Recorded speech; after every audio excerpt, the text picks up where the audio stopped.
Good morning बच्चा party.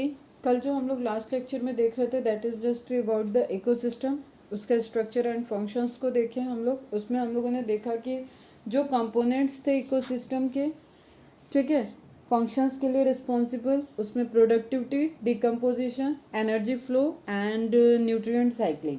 ठीक है, ये मेन प्रोसेस हैं जो हम पूरे एक इकोसिस्टम में जब स्टडी करते हैं तब हमें एक फ्लो के बारे में, उस इकोसिस्टम के स्ट्रक्चर एंड फंक्शन के बारे में पूरा एक आइडिया मिलता है। ठीक है, फिर हमने वहाँ पे देखा था स्ट्रेटिफिकेशन को। वहाँ पे हमने स्पीसीज की क्या इम्पोर्टेंस है, एक प्रोडक्टिविटी, एक बायोडाइवर्सिटी वाले बायोम में क्या रिक्वायरमेंट है, इकोसिस्टम कैसा होगा जो हाईली प्रोडक्टिविटी को शो करेगा। इस तरीके की कुछ बेसिक सी चीज़ों को देखे थे। एक बेटा एक क्वेश्चन मैंने पूछा था कि एनवायरमेंटल फैक्टर, और मैंने मेंशन भी किया था कि मुझे कोई ऐसे नहीं लिखेगा वाटर, टेम्परेचर, प्रेशर, इस तरीके से। स्टार्टिंग में मैंने 4 कैटेगरीज में एनवायरमेंटल फैक्टर को डिवाइड करवाया था। क्लाइमेटिक फैक्टर, ठीक है, जिसमें रेनफॉल, टेम्परेचर, विंड वेलोसिटी, ये सब आ जा रहा था। देन टोपोग्राफिक फैक्टर, मतलब एल्टीट्यूड, जो सी हाइट वगैरह की बातें हो रही थी, ठीक है, उन सारी चीज़ों की बातें आ रही थी। देन एडेफिक, एडेफिक में क्या था, सॉइल फैक्टर, या ये जो ऑर्गेनिक डिकम्पोजर्स हो रहे हैं सॉइल फैक्टर में ये इंपॉर्टेंट रोल प्ले कर रहे हैं। ह्यूमस, ऑर्गेनिक कंटेंट, ठीक है, मिनरल्स, इन सारी चीज़ों की जब बात करेंगे तो एडेफिक हो जाता है। एंड जब लिविंग की बात करते हैं तो बायोटिक हो जाता है। तो environmental factor based on the category, ठीक, climatic, topographic, edaphic and biotic. Clear है बच्चा? इसमें रेनफॉल, टेम्परेचर, विंड, वेलोसिटी, ये सारी चीज़ें कहाँ आ जाएगी, तुम्हारी क्लाइमेटिक में आ जाएगी। ऑर्गेनिक मिनरल्स वगैरह की बात करेंगे, सॉइल की क्वालिटी की बात करेंगे तो वो एडेफिक में आ जाएगी। जोन की बात करेंगे, किस जोन का है वो एनवायरनमेंट में, हम किस जोन में हैं, किस बात कर रहे हैं, एल्टीट्यूड वगैरह का, ठीक है, सी लेवल से कितना हाइट है, या हिली एरिया की बात करें तो that is about the topographic. Clear? इसमें भी रेन वगैरह आएंगे, लेकिन मेन ये कि अलग अलग कैटेगरी के पॉइंट ऑफ व्यू से हम यहाँ पे बात कर रहे हैं। बायोटिक में बात करेंगे तो वहाँ पे पैरासिटिक वगैरह आ जाएंगे, पैरासिटिक एसोसिएशंस की बात हो जाएगी, सिम्बियोटिक की बात हो जाएगी। बायोटिक लिविंग के साथ किस तरीके से। तो ना हम लोग कुछ पॉइंट्स देख रहे थे। एबायोटिक कंपोनेंट ऑफ इकोसिस्टम, उसी को कंटिन्यू करती हूँ मैं। Abiotic and biotic component. Abiotic component में मटेरियल्स एंड एनर्जी, ठीक है, एनर्जी का फ्लो, मटेरियल का साइक्लिंग। तो mainly inorganic substance, some organic matter, जो स्टार्टिंग में प्लांट ले रहा है that is inorganic substance, and जो डिकम्पोजर डिकम्पोज कर रहा है वो ऑर्गेनिक मैटर, और उसको डिकम्पोज करने के बाद फिर से वो इनऑर्गेनिक सब्सटेंस में कन्वर्ट कर रहा है। तो mainly inorganic substance, some organic matter. यहाँ पे एक वर्ड लिखा हुआ है बेटा, standing state and standing quality, quantity. ठीक, अब इसको देखते हैं। एंड एनर्जी के फॉर्म में सोलर रेडिएशन। स्टैंडिंग स्टेट या कुछ और इम्पॉर्टेंट फैक्टर्स हैं, इसको थोड़ा सा देख लेते हैं और ये नोट डाउन करोगे, सब इम्पॉर्टेंट है। What is the factor? Any external force, substance और condition that affects the organism in any way is known as factor. एक एक्सटर्नल फोर्स हो, कोई सब्सटेंस हो, कोई भी इन्वायरमेंटल कंडीशन हो जो एक ऑर्गेनिज्म को अफेक्ट कर रहा है, ठीक है, इन एनी वे, किसी भी तरीके से उसकी लाइफ को अफेक्ट कर रहा है, पॉजिटिव या निगेटिव, ठीक, उसकी लाइफ साइकिल को अफेक्ट कर रहा है, इंटरेक्ट कर रहा है, that is factor. Clear? Now standing state is what? जब हम इनऑर्गेनिक सब्सटेंस की बात करते हैं, ध्यान से इसको भी सुनना बेटा। The total amount of inorganic substance that is minerals such as phosphorus, sulphur, nitrogen, hydrogen, present at any given time in the environment of an ecosystem is known as standing state. Means एक environment में जब हम inorganic substance की particular area में एक environment में हम inorganic substance की स्टडी करते हैं in a particular time, inorganic substance in a particular area, ठीक है, एक हम पर्टिकुलर इकोसिस्टम की बात करेंगे तो in an area, particular area, in a particular time. Clear बेटा? इंपॉर्टेंट चीज है। उस पर्टिकुलर टाइम में एक पर्टिकुलर एरिया में वहाँ पे कितना इनऑर्गेनिक सब्सटेंस प्रेजेंट है, ठीक, the total amount of inorganic substance that is minerals such as phosphorus, minerals हो उसमें, ठीक, in any given time in environment of an ecosystem is known as standing state. Take now what is biomass? Total amount of living material present in the terms of weight per unit area. एक unit area में जो वहाँ पे present है living material उसको हम क्या बोलेंगे, उसका बायोमास बोलेंगे. बायोटिक कंपोनेंट को देखें तो ऑटोट्रॉफिक, हेट्रोट्रॉफिक, मैक्रो कंज्यूमर फैगोट्रॉफ हो जाएंगे एंड माइक्रो कंज्यूमर सैप्रोट्रॉफ हो जाएंगे. जस्ट नोट डाउन कर लोगे बेटा ये टर्म्स. मैक्रोफाइट्स में क्या आ जाएगा, are the dominant producers. Ecosystem can generally be physically delineated at large spatial scale. एक लार्ज स्पेसियस स्केल में all ecosystem are interconnected by flow of energy and transfer of material with the neighbouring ecosystem और even with distant ecosystem. ठीक है, तो एक क्या हो गया बेटा, मैक्रोफाइट्स तो सेमली इंडिकेट कर रहा है टर्म की पूरा क्या है, डोमिनेंट मैक्रोफाइट, फाइटा मीन्स प्लांट्स, वो जो सबसे ज़्यादा अमाउंट में प्रोड्यूस कर रहे हैं. प्रोड्यूसिंग मतलब प्रोडक्टिविटी किस पे है, प्राइमरी प्रोडक्शन के कौन रिप्रेजेंट कर रहा है, प्लांट्स रिप्रेजेंट कर रहे हैं. तो जो जिन पे पूरे के अर्थ का जो साइकिल है, न्यूट्रिएंट साइकिल, वो डिपेंडेंट है. तो मैक्रोफेजिया. अब फिजिकली डेलिनिएटेड का मीनिंग ये हो गया कि एक इकोसिस्टम आप देखें अगर कहीं पे, जैसे जस्ट सपोज हम यहाँ पे बात करें, इस इमेज को देखो, सुंदर सी सीनरी इमेज दिख रही है. यहाँ पे टेरेस्ट्रियल, एक्वेटिक और आपको एयर का एक देखो तो सारी चीज़ें दिख रही है. ठीक है बेटा, लेकिन आप यहाँ पे ध्यान से देखो, यहाँ पे बाउंड्री भी है. जैसे एक्वेटिक सिस्टम यहाँ कहीं ख़त्म हो रहा है, यहाँ एक्वेटिक सिस्टम की बाउंड्री है, यहाँ टेरेस्ट्रियल है. तो इस बाउंड्री पे भी तो कुछ लिविंग ऑर्गेनिज्म होंगे, इस बाउंड्री पे भी इनका इंटरेक्शन होगा. जैसे जस्ट सपोज हम एम्फीबियंस की बात करें तो एम्फीबियंस इधर भी मूव कर रहे हैं, इधर भी रह रहे हैं. फर्टिलाइजेशन के लिए उनको ये रिक्वायर्ड है, घूमने फिरने के लिए वो इधर जा रहे हैं, चल रहे हैं, फिर रहे हैं, सब कुछ हो रहा है. तो एक इकोसिस्टम की अपनी एक बाउंड्री भी है और एक पर्टिकुलर बाउंड्री के मार्जिन पे भी एक इकोसिस्टम इंटरफेयर कर रहा है या उसमें रोल प्ले कर रहा है. जैसे अब जस्ट सपोज देखो कि इस पेड़ से अगर कुछ लीव्स, डीके लीव्स गिर रही हैं और इस एक्वेटिक लाइफ में जा रही हैं, तो वो इस एक्वेटिक लाइफ को इंटरेक्ट कर रही हैं, इस एक्वेटिक लाइफ को अफेक्ट करेंगी. ठीक है, जैसे पॉल्यूशन को अगर हम ट्रीट करें, कोई भी पॉल्यूटेंट हमारा वाटर में जा रहा है, प्लास्टिक वगैरह गए, तो वो इस एक्वेटिक लाइफ को भी डिस्टर्ब करेंगी. तो हर एक इकोसिस्टम का एक डेलिमिनेटेड एरिया है कि वो इंटरेक्शन, वो बाउंड्री में भी उसके इंटरफेयर करके इंटरेक्शंस कर सकते हैं और उसका भी इम्पैक्ट होता है. ठीक है, जस्ट आप इस इमेज में देखो, एक बेयर है, बेयर एक फीड कर रहा है एक्वेटिक एनिमल को, तो उसको इंटरेक्ट करने के लिए टेरेस्ट्रियल से एक्वेटिक में आना पड़ा. ठीक है, बाउंड्री में इंटरफेयर किया.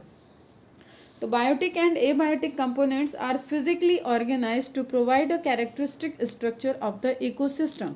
Important structural features are species composition and stratification. कल बताया था, इसको नोट डाउन कर लोगे. जो आपका पूरा स्पेसिफिक है दैट इज कितना उस इकोसिस्टम में स्पीसीज का कंपोजिशन कितनी वैरायटी वाला है, एंड स्ट्रेटिफिकेशन डिफरेंट हायरार्की के डिफरेंट जो लेवल है, ठीक है, उसको ऑक्युपाइड करने वाला. जैसे ट्री का एग्जांपल लिए थे, फॉरेस्ट का एग्जांपल लिए थे हम लोग, तो वहाँ पे ट्री है, श्रब हैं, हर्ब हैं एंड ग्रासेस हैं. तो वहाँ पे डिफरेंट उन्होंने लेयर्स को अप्लाई कर ऑक्युपाई कर रखा है. ठीक है, तो स्पीसीज का कंपोजिशन और एक इकोसिस्टम में कितना स्ट्रेटिफिकेशन है, that is important for the study of that particular ecosystem. And biotic and abiotic components are physically organized to provide a characteristic structure of the ecosystem. और इसको जो ये स्पीसीज कंपोजिशन या स्ट्रेटिफिकेशन से आपको एक उस इकोसिस्टम का ऑर्गेनाइजेशन दिखेगा, एक फिजिकल स्ट्रक्चर दिखेगा. इसमें बायोटिक और abiotic factor important role play करेंगे. Now next one is what is trophic level. Trophic level की बातें करें तो मतलब वही जो साइकिल हम फूड चेन देख रहे थे, that is trophic level.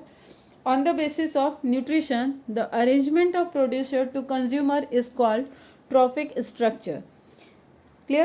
Each food level is trophic level, हर एक लेवल एक ट्रॉफिक लेवल है, उसमें हायरार्की है, ठीक। First trophic level represented by, always represented by green plants. First trophic level मतलब प्रोड्यूसर्स, ठीक है। प्रोड्यूसर्स की बात करें तो वो हमेशा क्या होंगे, ग्रीन प्लांट्स, ठीक है। आप एल्गी से लेके एंजियोस्पर्म तक किसी भी प्लांट्स की बात करो जो उसमें प्रोडक्टिव इकोसिस्टम में प्रोड्यूसर का रोल प्ले कर रहे हैं, ऑटोट्रॉफिक का रोल प्ले कर रहे हैं, that are green plants. And standing crop, अब एक वर्ड आया स्टैंडिंग क्रॉप, ठीक, इसको भी ध्यान से सुनो। Each trophic level has a certain mass of living material at a particular time is called standing crop. एक ट्रॉफिक लेवल में जो certain mass of living material, एक बायोमास है, प्रेजेंट है, उसको उसका क्या कह रहे हैं बेटा, standing crop.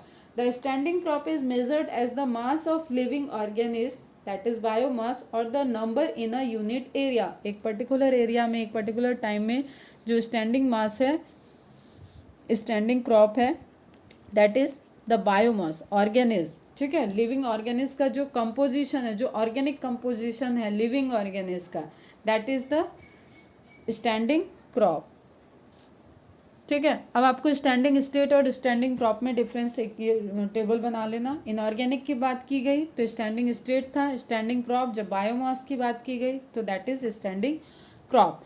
Amount of nutrients such as nitrogen, phosphorus, calcium present in the soil and ecosystem at a given time in a particular area is known as standing state. It is an abiotic component. Abiotic component हो गया, ये सब inorganic है, ठीक। And जब हम standing crop की बात करेंगे तो हम ऑर्गेनिक कंपोनेंट की बात करेंगे, ऑर्गेनिज्म के कंपोनेंट की, लिविंग बायोमास की बात करेंगे, ठीक है। लिविंग के अंदर कितना ऑर्गेनिज्म बायोमास प्रेजेंट है उस पर्टिकुलर एरिया में एक पर्टिकुलर टाइम पे, दैट इज स्टैंडिंग क्रॉप। तो you should know the difference between the standing state and standing crop.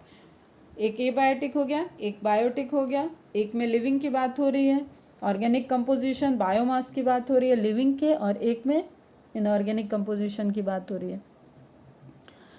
Now productivity पे आए तो ओके बेटा, next one is productivity. NCERT में जो दिया हुआ है point, that is productivity. Productivity की बात करें तो हम एक बायोम में या पूरे बायोस्फीयर की बात करें तो हम इस तरीके से बात करेंगे कि अर्थ पे कितने प्राइमरी प्रोड्यूसर हैं, ठीक है।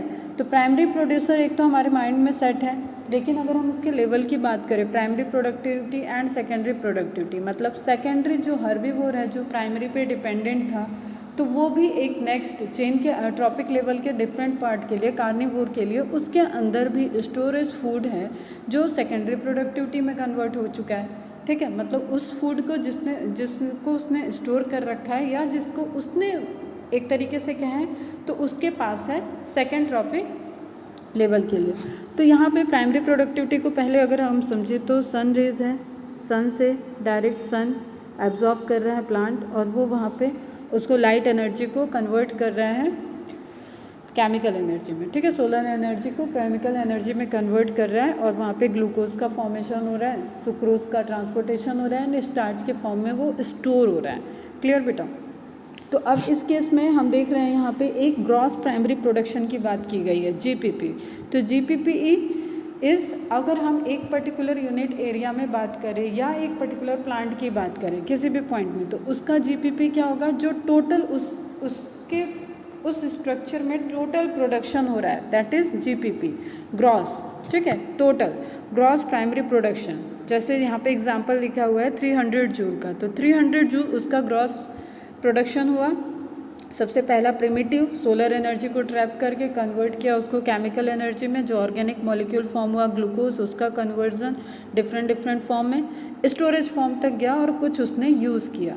तो जो उसने यूज़ किया, अगर हम जस्ट इसको कंसीडर करें कि सेल रेस्पायरेशन में कुछ उसने यूज़ किया और उसने लूज़ किया एनर्जी वहाँ पे 100 जूल, तो 300 में 100 तो उसने लूज़ कर दिया। नाउ जो रेस्ट ऑफ द 200 है स्टोरेज फॉर्म में कन्वर्ट होकर उसके टिश्यू में प्रेजेंट है, उसके टिश्यू में प्रेजेंट है। It can be in form of leafy tissue, it can be in form of fruit, जो भी हम फूड ले रहे हैं, सैलेड वगैरह ले रहे हैं, उन सब में स्टोरेज जिस कंपोनेंट को नेक्स्ट लेवल ने यूज़ किया, ठीक है, that is net primary production. तो हमने देखा कि एक जीपीपी है जो gross production, GPP gross primary production and then cellular respiration, अगर हम इसको आर से डिनोट करें तो GPP minus R is equal to हो जाता है एनपीपी, नेट प्राइमरी प्रोडक्शन, जो कि अवेलेबल रहेगा नेक्स्ट ट्रॉपिक लेवल को हर्बीवोर को यूज़ करने के लिए। क्लियर है? तो this is all about the net primary production. Now secondary productivity में है। प्राइमरी प्रोडक्टिविटी हमें समझ में आ गया। प्राइमरी प्रोडक्टिविटी में क्या क्या मेंशन है बेटा? जीपीपी ग्रॉस प्राइमरी प्रोडक्शन, जो ग्रॉस अमाउंट में प्राइमरी प्रोडक्शन हो रहा है, फोटोसिंथेसिस हो रहा है, दैट इज जीपीपी।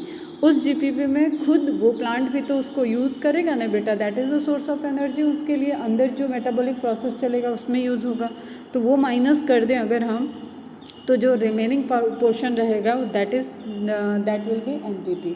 अब ये एनपीपी आपको दूसरे के लिए अवेलेबल होगा। जैसे जस्ट यहाँ पे देखो, इस पर्टिकुलर कैटरपिलर ने उसको फूड को लिया, फ्रूट से लिया या लीफ से लिया, कहीं से भी लिया, तो उसके अंदर ग्रॉस सेकेंडरी प्रोडक्शन क्या हो गया? जो अमाउंट ऑफ फूड इसने लिया, ठीक, किसको अभी हम यहाँ पे कंटिन्यू करें, 200 जूल रिमेनिंग रह गया था, 200 जूल। इसको अगर हम देखें तो ये चला गया इसमें ग्रॉस सेकेंडरी प्रोडक्शन में, ठीक है। तो उसके पास अब ये प्रोडक्ट के फॉर्म में है, जिसको उसकी बॉडी यूज़ करेगी, स्टोर करेगी या रिलीज़ कर देगी। मतलब अगर वो कम्प्लीटली जो फूड लिया है उसको सभी कोई कंज्यूम तो करता नहीं है, एसिमिलेशन में सारा पार्ट नहीं जाएगा, ठीक है। फिशेस के फॉर्म में वो एक्सक्रीट भी होते हैं, तो फिशेस के फॉर्म में एक्सक्रीट हो गया, थोड़ा 100 जूल चला गया उसमें। नेक्स्ट टिश्यू के फॉर्म में उसमें स्टोर है, दैट इज़ 33 जूल, ये रह गया उसमें स्टोरेज फॉर्म में। एंड उसने खुद भी तो कुछ यूटिलाइज किया, अगेन उसके भी सेलुलर रेस्पिरेशन चल रहा है, वहाँ पे उसको लग गया 67 जूल। अब इसका नेट सेकेंडरी प्रोडक्शन क्या हो जाएगा बेटा? नेट सेकेंडरी प्रोडक्शन के लिए इसमें से हम इसको माइनस कर दें, इसको माइनस कर दें, इसको माइनस कर दें, ठीक है। सॉरी, इसको नहीं माइनस करेंगे, इसको माइनस कर दे, जो एक्सक्रीटा चला गया और जो सेलुलर रेस्पिरेशन में यूज़ हो गया उसको माइनस कर दे, तो वो उसका क्या आ जाएगा? नेट सेकेंडरी प्रोडक्शन, जो कि अवेलेबल रहेगा नेक्स्ट लेवल के कार्निवोर के लिए, ठीक है। जैसे यहाँ पे देखो, secondary productivity biomass gained by the heterotrophic organism through feeding and absorption. Biomass वो बायोमास जो हेटेरोट्रॉफिक ऑर्गेनिज्म ने फीडिंग करके या एब्जॉर्ब करके यूज़ किया, ठीक है। अब एब्जॉर्प्शन मतलब डिकम्पोजर भी उसको यूज़ करेंगे ना बेटा, जैसे death and decay material present है प्लांट का, लीफी पोर्शन या स्टेम का पोर्शन कुछ हमारे अर्थ पे प्रेजेंट है, जो प्लांट से डिटैच्ड हो गया है, वो डेथ एंड डीके में कन्वर्ट हो रहा है, तो वहाँ से उसको डिकम्पोजर एक्ट करेंगे, तो वो एब्जॉर्प्शन के थ्रू, फंगल उस पर ग्रोथ होगा तो वहाँ एब्जॉर्प्शन होगा। कोई लिविंग और कोई एनिमल यूज़ करेगा तो वो उसका इनगल्फिंग करेगा, ठीक है, होलोजोइक न्यूट्रिशन वाला। तो दैट इज़ द काइंड की सेकेंडरी प्रोडक्टिविटी। अब उसमें जो स्टोरेज अमाउंट में रहेगा, not all food eaten is absorb, जो भी फूड उसने कंज्यूम किया वो सारा का सारा उसमें एब्जॉर्ब हो जाए ऐसा तो है नहीं, एसिमिलेटेड हो जाएगा, उसकी बॉडी में चला जाएगा, उसका एक अच्छा खासा अमाउंट फिशेस के फॉर्म में चला जाएगा, एक्सक्रीट होगा। जैसे हम लोग सेलुलोज को डाइजेस्ट नहीं करते हैं, तो सेलुलोज जो सेल वॉल में प्रेजेंट है, प्लांट हम जब भी ले रहे हैं, कोई भी वेजिटेरियन प्लांट्स में हम कर रहे हैं, तो उसका सेलुलोज फॉर्म हमारा एक्सक्रीटा में जा रहा है, फिशेस फॉर्म में जा रहा है, ठीक है। तो that is unassimilated food is equal to faeces और ड्रॉपिंग की अगर हम बात करें तो तो एक पोर्शन जो फिशेस के फॉर्म में चला गया, एक पोर्शन जो सेलुलर रेस्पिरेशन में यूज़ हो गया, एंड कुछ पोर्शन अगर जैसे हम हैं तो मुझे तो अब कोई खाने नहीं जा रहा है, तो मेरे अंदर जो है वो मेरे ग्रोथ में रोल प्ले करेगा धीरे धीरे, कुछ स्टोरेज फॉर्म में है, कुछ डेली मेटाबॉलिज्म में लग रहा है, तो उस तरीके से एक इम्पॉर्टेंट चेन बन रही है। हम देख रहे हैं साइक्लिंग ऑफ न्यूट्रिएंट हो रहा है और पैरेलली उसमें एनर्जी का भी ट्रांसपोर्टेशन हो रहा है। क्लियर? तो अब इसके पास जो रिमेनिंग पोर्शन रह गया वो रह गया सेकेंडरी प्रोडक्शन, ठीक है, उसका नेट सेकेंडरी प्रोडक्शन। अब वो अवेलेबल रहेगा, जस्ट सपोज ये कोई हर्बीवोर था, तो ये नेट सेकेंडरी प्रोडक्शन अवेलेबल रहेगा किसके लिए? कार्निवोर के लिए। फिर इसी तरीके से कार्निवोर के अंदर उसके मेटाबॉलिज्म, उसके सेलुलर रेस्पिरेशन, उसके फिशेस में लॉस होगा एंड स्टोरेज फॉर्म अवेलेबल रहेगा टॉप कार्निवोर के लिए। तो हमें एक चेन दिख रही है, तो that is continuation of productivity, जो कि स्टार्ट कहाँ से हुई? ऑटोट्रॉफिक फोटोसिंथेटिक प्लांट से। क्लियर है बेटा? ठीक है। अब हम अगर कुछ रेंज की बात करें, लेवल हम लोग इकोसिस्टम देख रहे हैं, तो अलग अलग इकोसिस्टम में प्रोडक्टिविटी की रेंज की बात करें, नेट प्रोडक्टिविटी, तो बार बार मैं कह रही हूँ कि ट्रॉपिकल रेन फॉरेस्ट में सबसे हायर प्रोडक्टिविटी होती है। क्यों? जस्ट बिकॉज ऑफ एक पर यूनिट एरिया में हम इसको कैलकुलेट कर रहे हैं। पर यूनिट एरिया में गिवन टाइम में हमने कैलकुलेट किया कि कितनी प्रोडक्टिविटी है वहाँ पे, प्लांट कितने अमाउंट में, वहाँ जो बायोमास प्रेजेंट है वो कितने अमाउंट में ऑर्गेनिक प्रोड्यूस कर रहा है, ऑर्गेनिक मटेरियल को प्रोड्यूस कर रहा है बाय द फोटोसिंथेसिस, फोटोसिंथेट्स वो कितने अमाउंट में फॉर्म कर रहा है। तो ट्रॉपिकल रेन फॉरेस्ट का बायोमास अगर देखो तो सबसे हायर है। जब बायोमास हायर है इट मीन्स कि उसकी प्रोडक्टिविटी भी हायर होगी। फिर हम इधर देखें,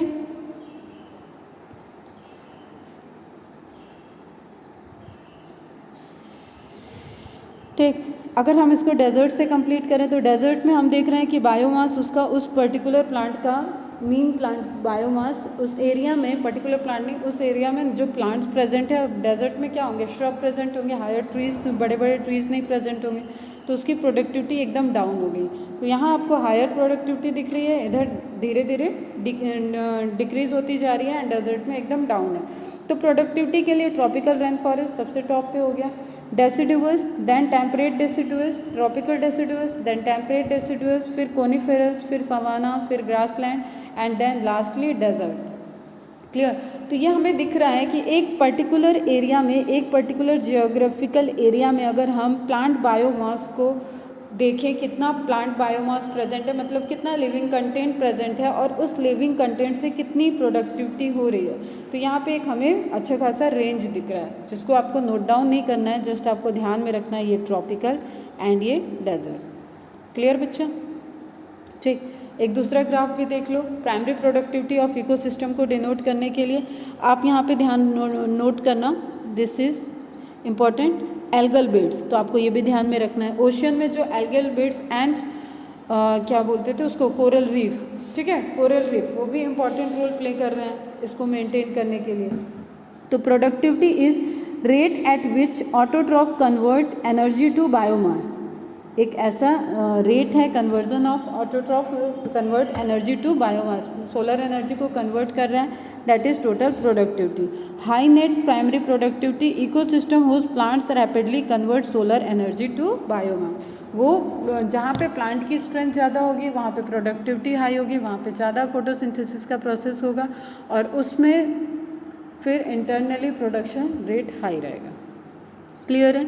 ठीक है, अब आप यहाँ पे देखो तो एल्गल बेड्स और रीफ के आसपास ही यहाँ पे ट्रॉपिकल रेन फॉरेस्ट दिख रहा है, ठीक है, फिर आपको स्वैम एंड मार्शी एरिया दिख रहा है। तो ये तीन आपको इंपॉर्टेंट है बेटा ध्यान में रखने के लिए, एल्गल बेड्स, कोरल रीफ, ठीक है, tropical rain forest and swamp and marshy area. सबसे लोअर में आपको दिखेगा desert and semi desert shrubs, ठीक है। फिर ओपन ओशियन, ओपन ओशियन का कंट्रीब्यूशन देखो, जो 2/3 पोर्शन हमारा अर्थ पे ओशियन में प्रेजेंट है, वाटर प्रेजेंट है, तो वहाँ पे भले ही, वहाँ पे रीज़न क्या है, लाइट का पेनिट्रेशन, लाइट उतने डेप्थ तक पहुँच नहीं रही है इसलिए प्रोडक्टिविटी लो है।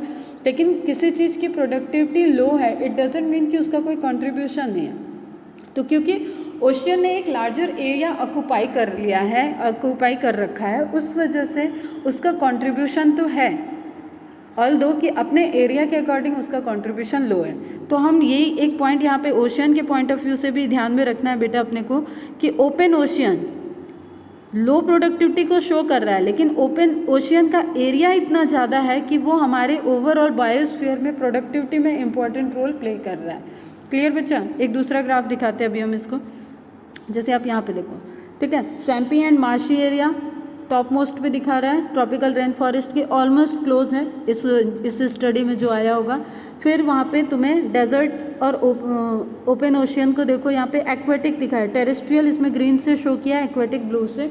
तो ग्रीन में देखो सबसे लास्ट में डेजर्ट, एक्सट्रीम डेजर्ट कंडीशन और डेजर्ट दिया हुआ है, वहाँ पे आपको सबसे कम लोअर प्रोडक्टिविटी दिखेगी, ठीक है। अब एक्वेटिक सिस्टम की बात करें तो एस्चुअरीज में सबसे हायर दिखा रहा है। तो ये कुछ पॉइंट है बेटा जो आप इस ग्राफ से निकाल के एक नोट डाउन कर लोगे। स्वैम्प एंड मार्शी एरिया की प्रोडक्टिविटी हायर रहेगी, ट्रॉपिकल रेन फॉरेस्ट हायर रहेगी, टेम्परेट हायर रहेगी in terrestrial case, low case की रहेगी डेजर्ट की। फिर एक्वेटिक इकोसिस्टम में सबसे हायर रहेगी एस्चुरीज की और सबसे लो रहेगी ओपन ओशियन की। अब ओपन ओशियन की लो है लेकिन फिर भी उसका एक इम्पॉर्टेंट रोल है, तो उस चीज़ को हमें ध्यान में रखना है। The primary productivity of ocean is lower than that of terrestrial ecosystem. Low है because the water reflect or absorb much of the light energy before it reaches and is utilized by the plant। जो submerge जो upper level के floating plants है वो use कर लेते हैं light को, और इतना पेनिट्रेशन वेवलेंथ लाइट नीचे तक पहुंचेगी ही नहीं कि वो फोटोसिंथेसिस के लिए अवेलेबल हो बहुत ज़्यादा, तो ऑब्वियसली उसकी प्रोडक्टिविटी में अफेक्ट पड़ेगा। लेकिन क्योंकि ओपन ओशियन की प्रोडक्टिविटी लो है but the contribution a lot, contribution high क्यों है? जस्ट बिकॉज ऑफ जो लार्जर एरिया उसने कवर कर रखा है, ठीक है। और इस प्रोसेस को हम कैलकुलेट ही कर रहे हैं पर यूनिट एक लिमिट, एक टाइम में, एक एरिया में, ठीक है, एक एरिया के रिस्पेक्ट में एंड एक टाइम के रिस्पेक्ट में।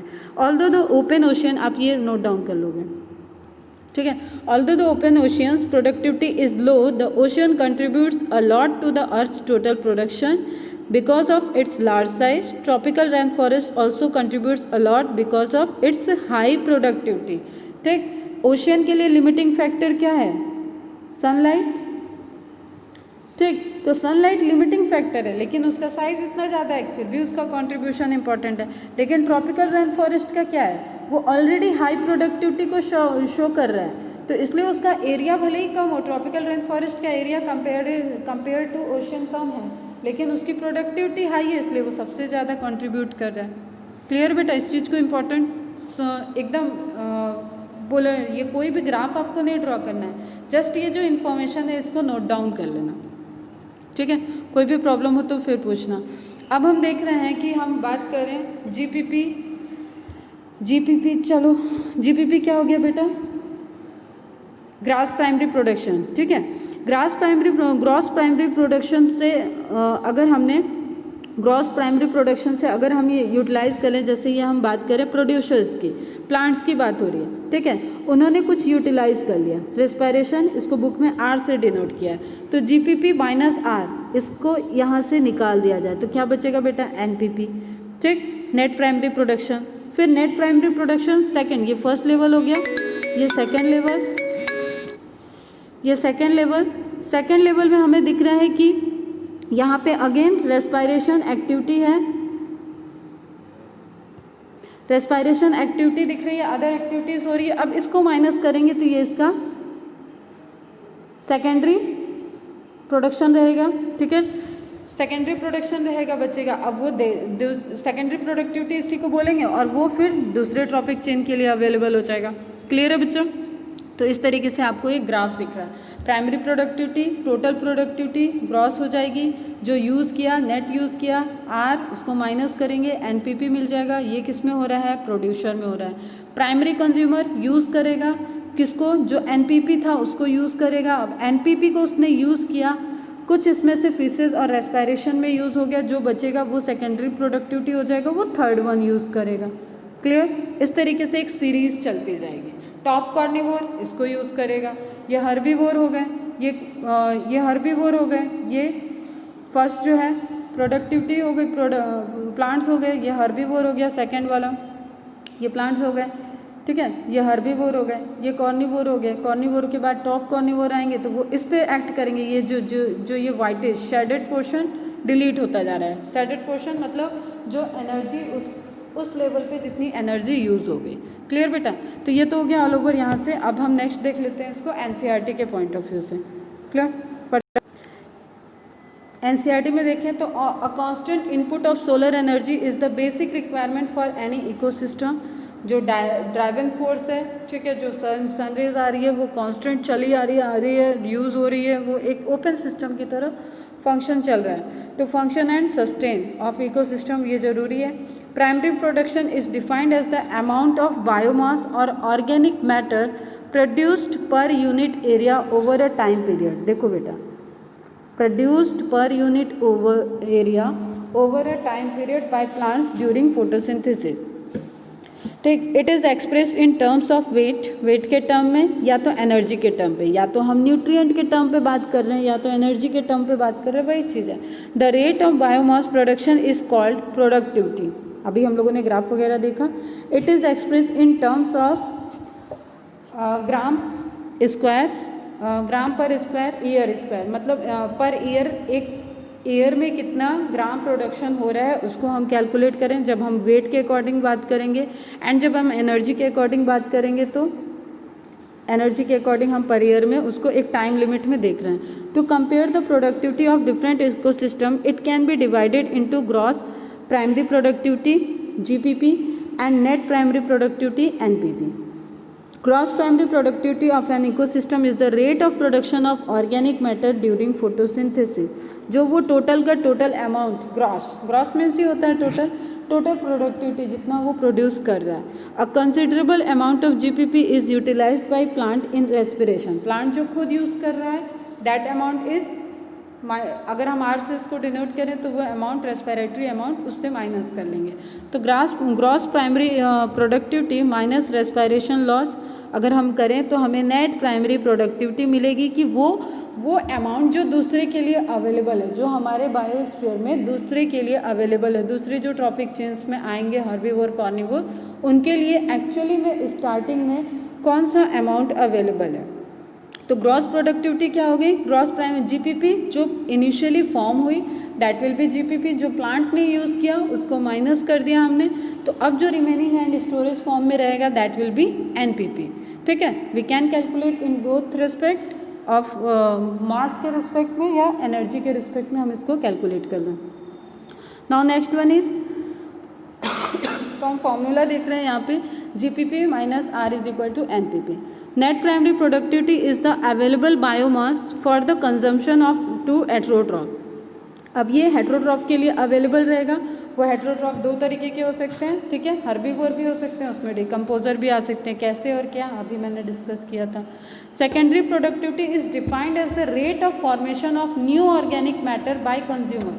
अब फिर से वो ऑर्गेनिक मैटर में तो वो पूरी मेटाबॉलिज्म से जाएगा, लेकिन उसके अंदर फिर से वो ऑर्गेनिक मटेरियल का फॉर्म चेंज हो रहा है डिफरेंट प्रोसेस से।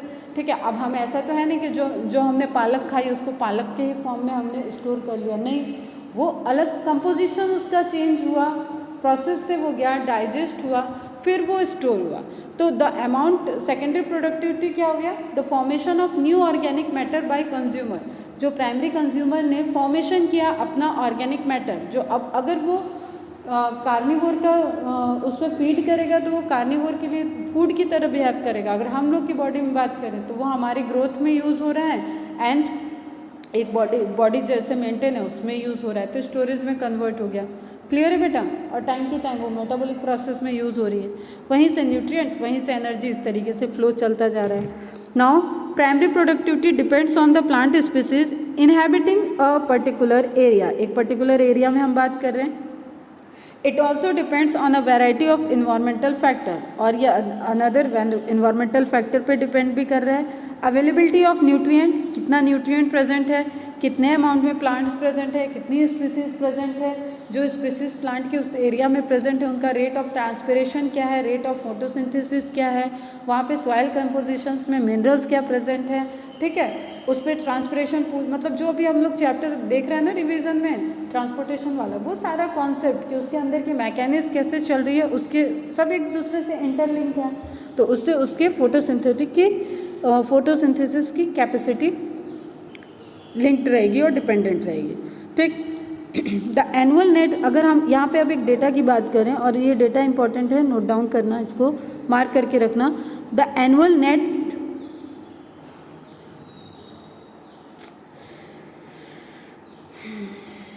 एक मिनट रुक जाओ। The annual net primary productivity of the whole biosphere is approximately 170 billion ton.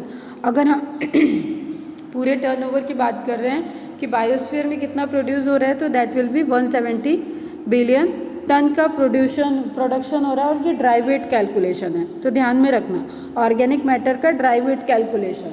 ठीक है, इसमें वाटर नहीं होगा। तो उस कैलकुलेशन में 170 बिलियंस का प्रोडक्शन हो रहा है हमारे बायोस्फीयर में total.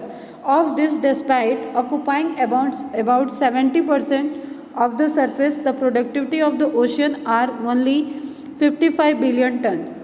Rest of course is on land. Discuss the main reason for the low productivity of ocean with the your teacher. ये डिस्कशन हो गया अपना, ठीक है। जो वहाँ पे पेनिट्रेशन है, जो फोटोसिंथेसिस का रेट है, जो ओशियन के अंदर की लाइफ है उसमें कितना फोटोसिंथेसिस हो सकता है उस पर डिपेंडेंट है।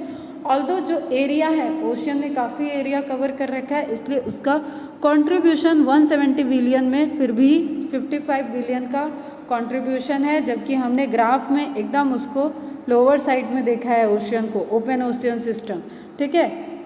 एल्गल बेड्स और कोरल रीफ का हमने फिर भी एक्वेटिक में ऊपर देखा है, लेकिन कंट्रीब्यूशन किसका है, ओशियन का। इज इट क्लियर बेटा? तो इसको आप इस पोर्शन को रिवाइज करोगे, फिर तीसरी बार से ये रिकॉर्ड कर रही हूँ ये वाला भी पोर्शन। और बेटा आप लोग का ट्रांसपोर्टेशन वाला तो पूरा फाइल करप्ट हो गया, तो आई थिंक शायद मेमोरी का इशू दिखा नहीं रहा था, बट उस वजह से हुआ होगा। तो पेशेंस रखो, थोड़ा सा क्वेश्चंस वगैरह सॉल्व करो, प्रैक्टिस करो। मैं थोड़ा सा दिन में जब भी फ्री होती हूँ तो रिकॉर्ड करती हूँ वो वाला पोर्शन फिर से, और फिर आपको अपलोड करूँगी। तब तक आप ये पोर्शन रिवाइज़ कर लो, अच्छे से कंप्लीट करके रिवाइज़ करो।